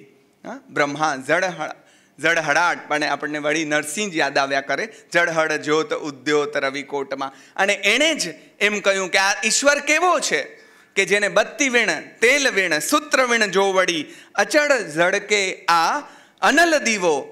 અને એને કેમ જોવાનો છે? નેત્ર વીણ નિરખવો, રૂપ વીણ પરખવો, વણ જીવાય રસ સરસ પીવો. એમ આ ગાથાઓ આગળ ચાલતા 17મી ગાથામાં એમ કે છે તારી જ્યોતિ જળધર થકી ના કદી આવરાય, ભાનુથી એ અધિક મહિમા નાથ તારો જણાય. વાદળાઓ તને ઢાંકી શકતા નથી. સૂર્યની ઉપમાઓ ઘણી જુદી રીતે આવે છે. એકવાર પ્રકાશ કરવા વાળો તો હવે એમ કે છે કે તારી જ્યોતિ તો એવી છે કે એને વાદળાઓ ઢાંકી શકતા નથી. વારંવાર વ્યતિરેક અલંકાર આવે છે. આ વ્યતિરેક અલંકાર એટલે મીઠા મધુ ને મીઠા મેહુલા રેલોલ, આખું કાવ્ય વ્યતિરેકનું છે. એથી મીઠી મોરી માત, આનાથી મારી માં આમ ચડી હતી, આનાથી આ ચડી હતી, આનાથી આ ચડી હતી, એવી મારી માં. તો ભગવાનના સંદર્ભમાં વારંવાર વ્યતિરેક અલંકાર કેમ આવે છે એનું એક રહસ્ય મને એમ જડ્યું કે ભગવાનની તુલના કોઈ સાથે થઈ શકે એમ જ નથી. એટલે તમે જે એક્સ્ટ્રીમ છે એના કરતાં પણ એ ચડી હતા એમ જ કહેશો, બીજો કોઈ રસ્તો નથી. અરે માનતુંગ સુરી પાસે શું, ગણધરો પાસે પણ રસ્તો નથી. એટલે લોગસમાં ચંદેશુ નિમ્મલયરા આઈચે સ્વયં પયા સહેરા સાગરવર ગંભીરા સિદ્ધા સિદ્ધે મમ દિશંતુ, એમ કેવું પડ્યું, ગણધરોને કેવું પડ્યું. કેમ? તો કે ભગવાનને કોની સાથે વર્ણવ, ઉત્તમમાં ઉત્તમ સાથે વર્ણવ્યા, પણ એનાથી એ ચડે હતા. ચંદ્ર કરતાં પણ નિર્મળ, સૂર્ય કરતાં પણ તેજસ્વી, સાગર કરતાં પણ ગંભીર, એવો મારો ભગવાન છે. એટલે વ્યતિરેક વારંવાર આવે છે. એનું એક બહુ સરસ 18મી અને 19મી ગાથામાં પણ જુદી જુદી રીતે વ્યતિરેક આવ્યો છે. પણ એક કવિતાની પંક્તિ બહુ સરસ છે. અંધારું તો તુજ વદનની કાંતિએ દૂર કીધું. અંધારાને કોણે દૂર કરી દીધું? તારા વદનની કાંતિએ, એના તેજે. જાણે પેલા રવિ શશી તણું કાર્ય લૂંટી જ લીધું. ઓલા બિચારાને તો જરાક વટ પડાવવા દે. રવિ અને શશી, સૂર્ય અને ચંદ્રનું તે કાર્ય લૂંટી લીધું ભાઈ, તે તો બહુ કરી એમ. અને હજી એ જોજો 21મી 20મી અને 21મી ગાથામાં વિતરાગ પ્રભુનું જે સત્વ છે એ અન્ય ક્યાંય જણાતું નથી, જોવાતું નથી. એટલે એ કાચના કટકામાં કદાચ ઝગમગાટ હોય, ચમક હોય, પણ અંદરનું સત્વ ક્યાંથી લાવે? એટલે નિત્યલાભજીનું એક સવન છે, હારે હું તો મોહ્યો રે લાલ જીન મુખડાને મટકે. એમાં એક પંક્તિમાં એ કહે છે કે મુજ મન લોભી ભ્રમર તણી પરે પ્રભુપદ કમળે અટકે. આ ગવાય પણ બહુ સરસ છે. રત્ન ચિંતામણી મૂકી રાચે કોણ કહો કાચ તણે કટકે, હારે હું તો મોહ્યો રે લાલ જીન મુખડાને મટકે. તો આને મૂકીને કોઈ કાચના કટકામાં રમે, એટલે કાચને છોડીને મેં રત્નને પસંદ કર્યો છે. અને આગળ કહે છે દેવો ખોડ્યા જગમહી ગણા ના કર્યું ચિત્ત ના ઠર્યું ચિત્ત ક્યાંય, હું તો માનું જીનવર ભલે જોઈ લીધા બધાએ, લાધ્યું તારું દર્શન પ્રભુ તો હવે કોઈ કાળે, બીજો ક્યાંય રસિક મંડળું કેમ સંતોષ ધારે. એની વાત આગળ આવી ગઈ છે. પણ 22મી ગાથામાં કવિ કહે છે કે આવા વિભુ એને તો ધન્ય છે જ. ત્રિશલા માતાને આજે આપણે વંદ્યા છે, ગઈકાલે કેટલીક પરંપરામાં, આજે પણ કેમ? તો કે એ તો આવા સૂતને જન્મ આપનારી છે. એટલે ધન ધન જનની તેની રે આપણી પરંપરા છે કે આપણે સૂતના પુત્રની માતાને ધન્યવાદ આપીએ છીએ. એટલે સકળ લોકમાં સૌને વંદે, નિંદા ન કરે કેની રે, વાચકાચ મન નિશ્ચલ રાખે, ધન ધન જનની તેની રે. એમ અહીંયા પણ માતાઓ છે અગણિત જગે, તાહરી માત ન્યારી, તારા જેવા વિરલ સુતને જન્મ જે આપનારી. આવા ઉત્તમ પુત્રને જેણે જન્મ આપ્યો એ માતાને પણ ધન્ય છે. હવે જોજો 23મી ગાથાના અંતે કહે છે સાચું તારું દર્શન લહે મૃત્યુને તે હજીતે, એ છે રસ્તો શિવપદ તણો મુક્તિ ના અન્ય રીતે. અન્ય કોઈ રીતે મુક્તિ નથી, તારા માર્ગે ચાલીને. એટલે શું? આપણે આનું અર્થઘટન એમ નહીં કરીએ કે જૈનોમાં જ મુક્તિ છે, પણ એમણે બતાડેલા માર્ગમાં મુક્તિ છે, આવું જૈન દર્શન કહે છે. એટલે આનંદગંજી જેમ અંબહમ અમર ભય ન મરેંગે એમ કહ્યું, તેમ આવા કવિએ પણ આ અભિલાષા સેવી છે કે તારા માર્ગે ચાલે એ મૃત્યુને જીતે છે અને એને બીજો જન્મ લેવો નથી પડતો.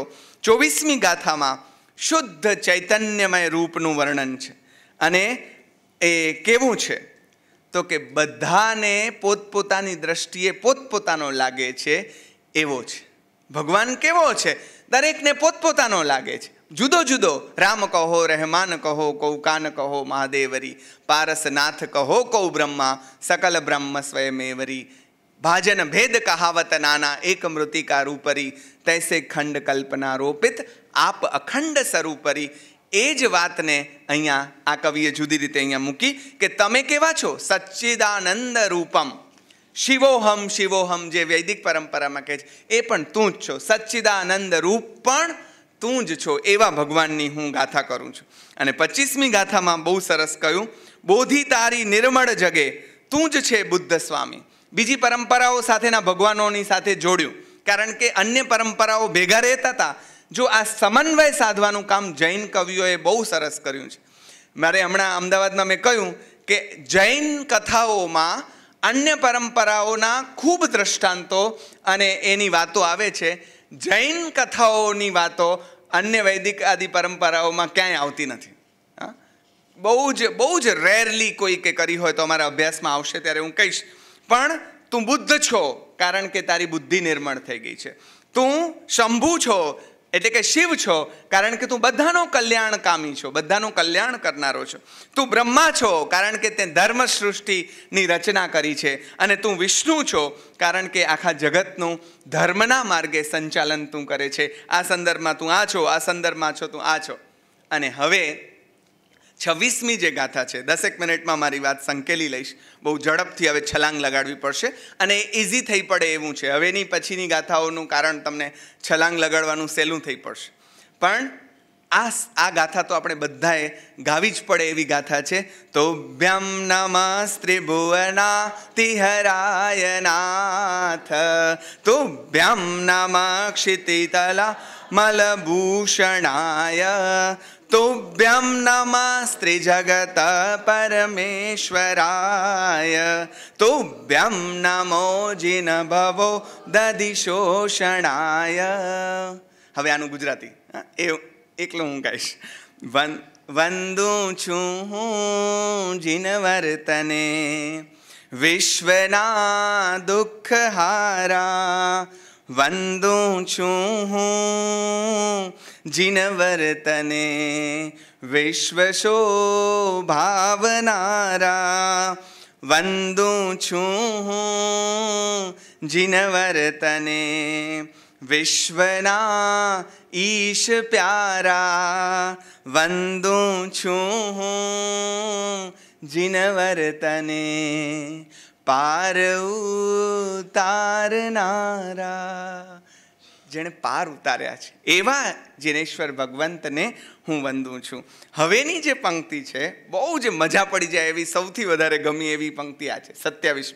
આપણને ટીખળ બહુ ગમે ને, વાયડા છીએ ને જરાક, એટલે ત્યાં સુધી આ ગમે છે.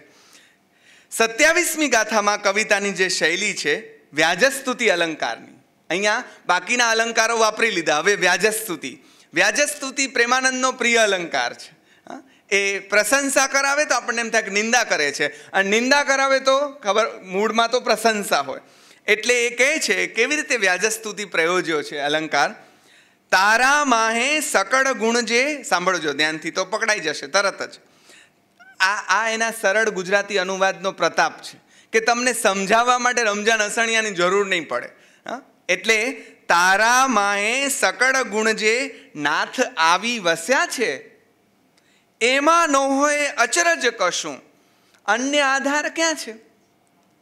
તારા, ફરીથી રિપીટ કરું છું, તારા માહે સકળ ગુણ જે નાથ આવી વસ્યા, જેમ તુચ્છ ભાવે કહેતા હોય ને, આ બધા ગુણ આવીને તારામાં વસ્યા છે, તે વસે જ ને, બીજું ક્યાં છે ઠેકાણું તે બિચારા રે. અને જો હવે જો બીજી લીટી, જેને રેવા જગમહી સદા સ્થાન જાજા મળે છે, એ દોષો તો પ્રભુ તુજ ભણી દ્રષ્ટિએ ક્યાં કરે છે. હા, જેને રહેવા માટે જગતમાં ઝાઝા કેટલા સ્થાન છે, એમાં આપણે બધા આવી ગયા રહેવા માટેના સ્થાનોમાં. એવા દોષો તારા તરફ નજર પણ નથી કરતા, સામે જોતા નથી. કહેવું એ છે કે તારામાં કેવળ કેવળ કેવળ ગુણ છે. ગુણ સગડા અંગી કર્યા, દૂર કર્યા સવિ દોષ લાલ રે, એવું એક સ્તવન છે. ભગવાન કેવી રીતે થયા છે તો આ રીતે. પણ આ કવિતાની મજા છે એટલે એ કહે છે કે ઓહો, જેને કોઈ આશરો ના આપે એવા ગુણ તારી પાસે છે, અને બાકી બધે જ જે વટ પડાવે છે એવા દોસ્તો તને જોતાય નથી. આપણે ઓલું ખીચડીની નાયિકા બોલતી હોય એવી રીતે બોલવાનું મન થાય એવો આ ડાયલોગ છે. પણ બહુ જ કલાત્મક રીતે આ સ્તુતિ આગળ વધતા વધતા હવે જે છલાંગ મારવાની જગ્યા આવી ગઈ. 28 થી 31મી ગાથામાં ભગવાનના 4 અતિશયોનું વર્ણન છે. એક અશોક વૃક્ષ, બીજું સિંહાસન, ત્રીજું ચામર અને ચોથું છત્રતય. એનું વર્ણન છે. પછી સ્થાનકવાસી પરંપરા મુજબ જે 32 થી 35મી ગાથાઓ છે એમાં બીજા 4 પ્રતિહાર્ય એનું વર્ણન છે. જેમ કે 32મી ગાથામાં દુંદુભીનું વર્ણન છે. ભગવાનની વાત સાંભળવા દેવો આહવાન કરે છે. અમારે ત્યાં અઝાન થાય છે ને 5 વખત. What is azaan? અઝાન એ આહવાન છે, બોલાવો છે. ચલો બુલાવા આયા હે, માતાને બોલાવે. એમાં અમારો બાપા બોલાવે છે 5 વખત કે આવ ભાઈ આવ, તું બંદગી કર. અને 33મી ગાથામાં ભગવાન પર દેવો જે પુષ્પવૃષ્ટિ કરે છે એનું વર્ણન કરે છે. ને કવિ એમ કહે છે કે તારા ઉપર જે ફૂલડા ખરે છે એના કરતાં પણ તારું સ્મિત જે છે ને એ વધુ સુંદર ફૂલ લાગે છે. બહુ મજા પડે છે. અને 34મી ગાથામાં ભગવાનના આભા મંડળ એટલે કે આપણે જેને ઓરા કહીએ છીએ એની તેજસ્વીતા અને છતાં શીતળતા. આ એવો છે ભગવાન, આ કમાલ છે. વિરોધ બે, એક બાજુ તેજ છે, પ્રભાવશાળી એટલો બધો છે, અને છતાંય આ એવો સૂર્ય છે કે જે શીતળ છે. આ ભગવાનના ઓરાનો પ્રતાપ.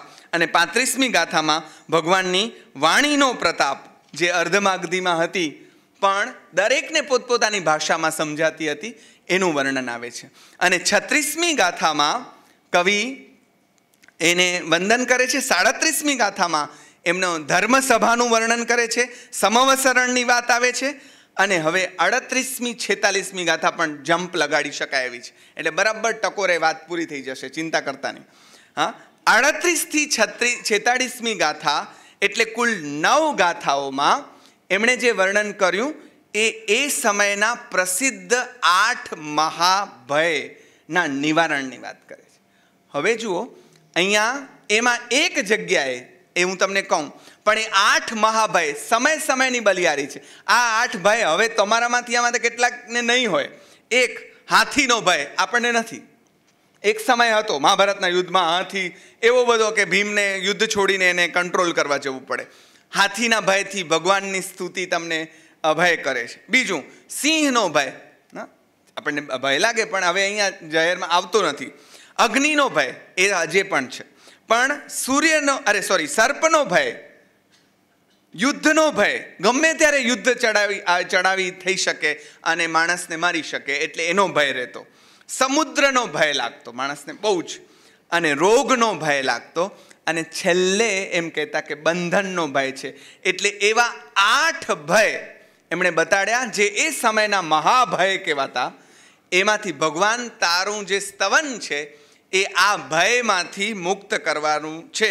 એટલે અહીંયા જો કવિતાને અમે વક્રોક્તિ કહીએ છીએ તો અહીંયા આડકતરી રીતે ભગવાનને એમ કહ્યું કે એવું કહેવાય છે કે તારી સ્તુતિથી આ ભય દૂર થાય. અને છેલ્લે એને યાદ કરાવે જરાક કે અમે સાંભળ્યું છે કે આ બહુ મોટા દાતા છે. એટલે ઓલાને એમ થાય કે હવે એણે આટલું સાંભળ્યું છે તો લાવો દઈ દઉં. આ કવિતાની રીત છે. એટલે એમ કહે છે કે તારી ભક્તિથી આના ભય આ ભય દૂર થાય. અને છેલ્લે એમ કહે છે બંધનનો ભય પણ દૂર થાય, જેમાં એ પોતે છે. આ કવિતાની સ્ટાઇલ છે. એટલે જેમાં એ પોતે છે એટલે ભગવાન એને ઈશારો કરે છે વક્રોક્તિ દ્વારા કે તારી ભક્તિથી આવું થઈ શકે. એટલે પછીની 47મી જે ગાથા છે અને આમ 45મી એમાં બધા ભયો ભેગા કરી નાખ્યા. એટલે કોઈ આગળની ન વાંચ્યું હોય તો આટલામાં એટલે મેં એ જ ટાંકી એટલે તમારો સમય બચે. ભેટે હાથી મૃગપતિ ધસે, ઉગ્ર દાવાગ્નિ લાગે, ઝેરી લો વા મણિધર મળે, ભીષ્મ સંગ્રામ જાગે, આવે વિઘ્નો જલધિ તરતા, રોગ કે કેદ થાવે, ગાયે તારું સ્તવન યદિ આ, કષ્ટ સૌ નષ્ટ થાવે. તારું જો સ્તવન ગાય તો એના સૌ કષ્ટ જે છે એ નષ્ટ થાય. આને ગુજરાતી કવિતાની ભાષામાં ફલશ્રુતિ કહેવામાં આવે. મધ્યકાળની આ સ્ટાઇલ હતી અને આપણી પરંપરાની પણ આ સ્ટાઇલ હતી કે એમાં આ કવિતા ગાવાથી તમને શું સુખ મળશે એમ કહેવામાં આવે. તો અહીંયા છેલ્લે એમ કહે છે કે એના કષ્ટ સૌ નષ્ટ થાય. એટલે ભગવાનને આ અભયદાતા એવું આ સ્તોત્ર જાણે આપણને લાગે. આ જે સ્તોત્ર છે એના માટે જો આપણે બીજું નામ આપવું હોય તો કયું સ્તોત્ર કહી શકીએ? આ બધા જ ભયોથી દૂર રાખવાવાળું સ્તોત્ર એટલે અભયદાતા સ્તોત્ર એવું કહી શકીએ. નિર્ભય નહીં, અભય. બધાનો ડર રહે એમ નહીં, આપણે અભય બનીએ. એટલે કે મારાથી કોઈ ડરે નહીં અને હું કોઈનાથી ડરું નહીં. આ અભયત્વ છે. અને આ અભયદાન આપણે પણ બીજાને આપીએ તો સેવન કારણ પ્રથમ ભૂમિકા રે અભય અદ્વેષ અખેદ, એવું જે આનંદમાન મહારાજ કહે છે એમાં પહેલો જ અભય આવ્યો છે સાધનાની પહેલી શરત તરીકે. એવા અભયની પ્રાપ્તિ તમને આવા સ્તોત્રો દ્વારા થાય છે. અને એ ક્યારે થાય, કેવું થાય, કેમ થાય? ઉપાધ્યાય યશો વિજયજી મહારાજ સાહેબના જીવનનો એક જાણીતો પ્રસંગ છે કે લોકોએ બહુ ત્રાસ જ્યારે આપ્યો છે ત્યારે અબ મોહે એસી આય બની, શંખેશ્વરા પાર્શ્વનાથ પાસે જઈને એમણે સ્તવન રચ્યું છે. અને ત્યારે કોપાનલ ઉપજાવત દુર્જન પદ ન ધરત ધરની, ઉनको અબ તુજ ભક્તિ પ્રભાવે ભય નહીં એક કની, એવું ઉપાધ્યાય યશો વિજયજીએ કહ્યું છે. તો આ ભગવાનના સ્તોત્રનો ફાયદો આ છે. ગુણગાનનો ફાયદો શું છે કે તમે અંદરથી અભયત્વને વરો છો. એમ કરીને છેલ્લી ગાથા એમાં કવિ કહે છે, ભક્તિથી મેં જીનવર રચી માડ આ સ્તોત્ર રૂપી, દોરો લીધો, અહીંયા રૂપક અલંકાર રહી જાતું તું તો એ છેલ્લી લીટીમાં આવી ગયું. હા, દોરો લીધો તુજ ગુણ તણો, ફૂલ છે શબ્દરૂપી, કંઠે ધારે ભવિક જન જે માડ આ હેત આણી, લક્ષ્મી તેને સહજ વર્ષે માન તુંગે પ્રમાણી. આ છેલ્લી ગાથા.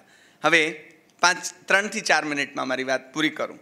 આ સ્તોત્ર ભયથી પ્રેરાઈને નહીં પણ મેં ભક્તિથી પ્રેરાઈને લખ્યું છે એવી સ્પષ્ટતા અહીંયા છે. બીજું, આ સ્તોત્રની જે માળા મેં બનાવી છે એમાં શું લીધું છે? ગુણ છે એને દોરો બનાવ્યો છે અને એમાં શબ્દોરૂપી ફૂલોથી, એટલે તારા ગુણોના ગીત મેં ગાયા છે. જુદી રીતે રૂપક અલંકારથી કહે છે. અને આ માળાને ભગવાનને ગળે નથી ધરાવવાની, કંઠે ધરશે. એટલે કે કંઠે પહેરશે એમ નહીં, કંઠે ધરશે એટલે કંઠે ધારણ કરશે. ધારણ કરશેનો અહીંયા અર્થ ગાવાનું છે. જે ગાશે, જે એનું રટણ કરશે, જે એનો પાઠ કરશે. લક્ષ્મી તેને, આપણે ઓહો કીંકતા પાંજેડી ગાલ આવી છેલ્લે. લક્ષ્મી તેને સહજ વર્ષે માન તુંગે પ્રમાણી, એનું પ્રમાણ માનતુંગ આપે છે. એક અર્થ એવો થાય, લક્ષ્મી તેને સહજ વર્ષે.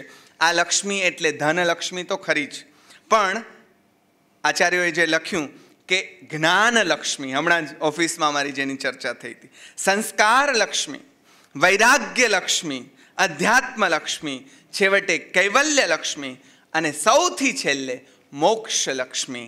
આ એને વર્ષે અને એવું માનતુંગે પ્રમાણ્યું છે. એમ પણ એક અર્થ થાય. અને બીજું માનતુંગ એટલે માનથી મહાન એ વ્યક્તિ બનશે. ઉત્તુંગ એવો શબ્દ આપણે ત્યાં છે, ઊંચું શિખર. માનથી જેનું માન વધશે એટલે સન્માન વધશે. એ સંદર્ભમાં પણ માનતુંગે પ્રમાણી એટલે અહીંયા શ્લેષ અલંકાર છે. કેટલા અલંકાર! માનતુંગનો એક અર્થ કવિનું નામ અને બીજું માનથી ઊંચો થશે જે માણસ આ કવિતાને હૃદયે ધરશે તે. એટલે આવું બધું કહ્યું એવું આ ભક્તામર આપણું સ્તોત્ર કે જે 9 સ્મરણમાં 7મા સ્મરણ તરીકે સ્થાન પામ્યું છે. આ બધા નામો તમને ખબર છે, પણ એમાં 7મા સ્થાન તરીકે ભક્તામર સ્તોત્રનું નામ છે. અને આ જે સ્તોત્ર છે એ મિત્રો મારે વિનમ્ર ભાવે કહેવું છે છેલ્લી વાત તરીકે કે સાંકળ ખોલવા માટે રચાયેલું સ્તોત્ર નથી. સાંકળ ખોલવા માટે રચાયેલું સ્તોત્ર જો હોય એમ માનીએ તો આપણી ભગવાનને જોખવાનો આપણો કાંટો કેટલો ગરીબ કહેવાય એ મારે તમને જરા પ્રશ્ન રૂપે મૂકવું છે. છેલ્લે ફણગો કે શુદ્ધ ભાવે ભગવાનની સ્તુતિ જ કરી, શ્રદ્ધા વ્યક્ત કરી. શાશ્વત નિયમ છે એક કે ભક્તિ કરે અને એનું કલ્યાણ થાય જ. આપણા અત્યારના આધુનિક અધ્યાત્મ કવિઓએ પણ એમ કહ્યું, પગલું માંડું આકાશમાં, નીચે જોઉં હરિવરનો હાથ. કુદરતની હથેળીમાં આવી જાય માણસ અને એનું કલ્યાણ થાય જ થાય. પણ વિતરાગ પરમાત્મા આવીને એની બેડીઓ ખોલે છે કે કોઈ દેવે આ ચમત્કાર કર્યો હશે કે પછી એના શબ્દનો આ ચમત્કાર હશે કે જે હોય તે, પણ એનાથી આ બેડીઓ ખુલી અને જે ઘટના ઘટી તે પણ એ ભાવ અવસ્થા કેવી હશે કે જ્યારે સાંકળો તૂટી ગઈ હશે. અને એના કરતાં પણ મૂળ સાંકળો જે દેખાતી નથી એવી સાંકળો જ્યારે તૂટશે ત્યારે આપણે સાચું ભક્તામર સમજણપૂર્વકનું ગાયું છે એવું આપણે કહેવાશે. એટલે એ જ અભ્યર્થના સાથે મારી વાત અહીંયા સંકેલું કે ભક્તામરને આપણે કેવળ એક ચમત્કારિક મંત્ર તરીકે, સ્તોત્ર તરીકે, જે ઉસગરમના સંદર્ભમાં કહેલું એવી જ પ્રાર્થના અહીંયા કરીને, કારણ કે તો તમે ખાશો કાજુ બદામ અને લાભ સિંગ ચણાનો થશે, આટલું થશે. એવો ખોટનો ધંધો વાણિયા કોઈ દી કરે નહીં. એટલે આવી આજીજી સાથે મારી વાત અહીંયા સંકેલું છું. 10 મિનિટ વધારે થઈ છે એના માટે ક્ષમા ચાહું છું. સૌનો ખૂબ ખૂબ આભાર.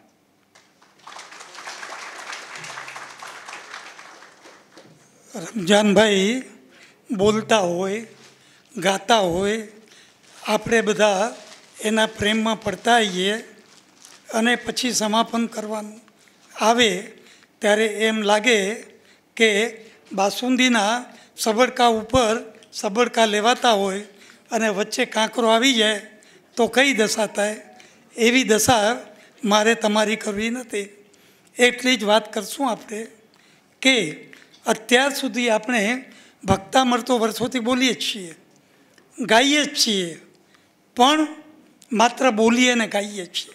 હવે જ્યારે આપણને એનો અર્થ સમજાયો છે, એનો રસાસ્વાદ કર્યો છે, ત્યારે હવે પછી જ્યારે બોલશું ત્યારે એનો વિશેષ આનંદ હશે. ત્યારે આપણને ખબર પડશે, આમણે સમજાવ્યું તેમ, કે આ તો ઋષભદેવ ભગવાનની કે અન્ય ભગવાનની પ્રાર્થના છે, પ્રભુનું વર્ણન છે અને પ્રભુ પાસે આપણને શું જોઈએ છીએ એની પ્રાર્થના પણ છે. તો એક બાજુ સ્તુતિ છે, બીજી બાજુએ પ્રાર્થના છે.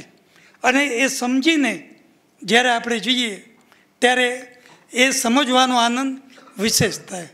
પાછા રમજાનભાઈ ગાવાના શોખીન માણસ, ગાતાંય આવડે, અરે પ્રેમમાં પડી જાય કેટલા એના, એટલું સરસ ગાય.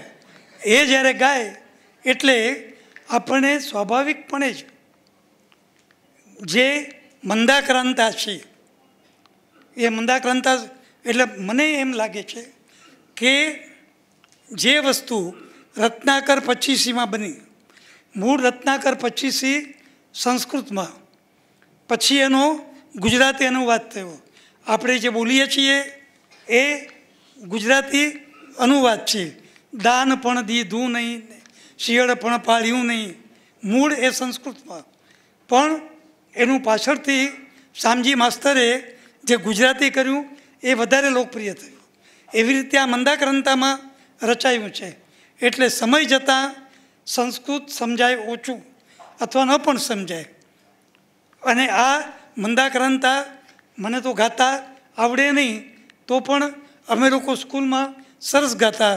તે પંખીની ઉપર પથ્થરો ફેંકતા ફેંકી દીધો, લાગ્યો તેને અરર પડ્યા ફાળઈ યામઈ. તો જેને ગાતા ના આવડે એ પણ જો આ ગાઈ શકે તો આ તો તમારા જેવા બધા સુંદર રીતે ગાઈ શકે. ભાઈએ ખૂબ ખૂબ સારી રીતે આપણે આ બધું સમજાવ્યું. પુનરાવર્તન કોઈ જ કરતો નથી. આપણે ઈચ્છીએ કે દર વર્ષે આમને આમ કોઈક ને કોઈક ભગવાનને, કોઈક ને કોઈક સ્તોત્રનો પ્રભાવ હોય જ છે. પ્રભાવ માત્ર આપણે આમાં નવું એ સમજવાનું છે કે એમની જે બેડીઓ તૂટી, ભૌતિક બેડીઓ,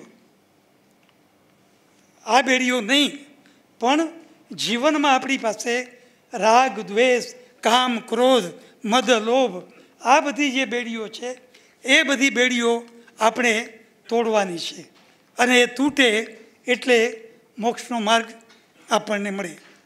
અહીં ભાઈનો, આપણે રમજાભાઈનો ખૂબ ખૂબ આભાર માનીએ કે એક ભક્તામર સ્તોત્રની વધારે સ્પષ્ટતા આપણને મળી. આવતીકાલે ભાઈ વાપીથી આવે છે અને હું જે રીતે સમજ્યો છું, જે રીતે મેં એમને સાંભળ્યા છે એ પ્રમાણે સક્સેસની વાત છે, ટેન્શન દૂર કરવાની વાત છે. નાણાવટી હોસ્પિટલમાં મેં એમને સાંભળેલા અને કદાચ હું માનું છું આ 6 દિવસમાં જે પ્રવચનો મળ્યા એના પર એ શિરમોર હશે, શિરમોર હશે. અને ધ પર્સન ઇઝ, જેને કહીએ ને તદ્દન પર્સન ઓન અર્થ, એવા સુંદરભાઈ છે. કાલે આપણે એમને 9 વાગે મળીએ. રંજનભાઈ, ધન્યવાદ. Thank you very much.